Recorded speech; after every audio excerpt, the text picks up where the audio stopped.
firstly, I came out of jail after doing 9 years and decided to start this fitness business. But with the new lockdown restrictions, my business model didn't work. So I had to really adapt and pivot everything online. And since I've done that, it's been quite good. I remember when I was in jail, there was a time when, I used to always think about, the things that I've lost, the things that were outside of my control and that was really toxic to my soul. So rather than focusing on the things that I couldn't do or that was out of my control, I started focusing on the things that I had in front of me, and that thinking really started to change the narrative of my thoughts and became really positive. And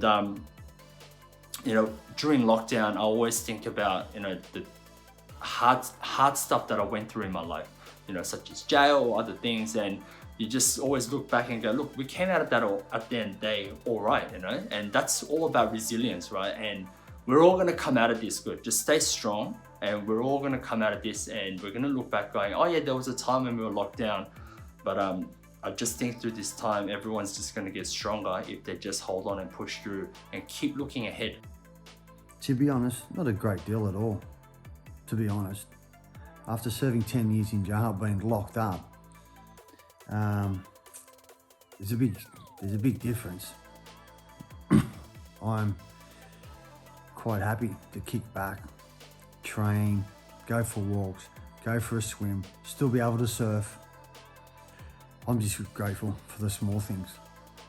Having the freedom to train whenever I like, because for me, freedom in training allows me freedom in my mind. So when I was challenged with all the problems that I faced being locked up and didn't feel the best, it was fitness that made me feel good about myself, and it made me feel good in my mind and allowed me to create the discipline that I needed to manage myself better, my emotions, my well-being, and then in the end of the day, remind me who the master is of myself, and it is me.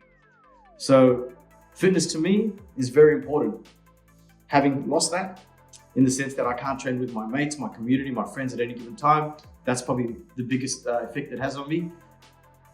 Like my business was shut down for a few weeks there when construction went, but there's obviously a lot more worse people off than what I am. There's people going under, losing their mortgages, losing their business, which it's horrific what's happening out here in society at the moment for people. But what do? You got to, the cards we're being dealt. We just have to roll from. You have to. If you're doing it tough, you have to speak out and talk to people. It's only you bottle stuff up and it's going to eat you alive. The lockdown affected me very badly because it's very hard to go and train, to go for morning walks without getting hustled by the police. They check your IDs now to see if you're in 5K, around the 5K from your house. And they check that you got the mask on, and just questions, what are you doing? Why do you have to come for training and all this stuff? Not too good, but not too bad. You see, my hours of work have been cut back. So again, I'm at home a lot more with my family. Just, it's affected things with music. We can't really do shows, we can't shoot video clips. So that sort of does have a bit of impact on a career point of view. But other than that, it's all good. Everyone's healthy, everyone's happy, so that's the main thing.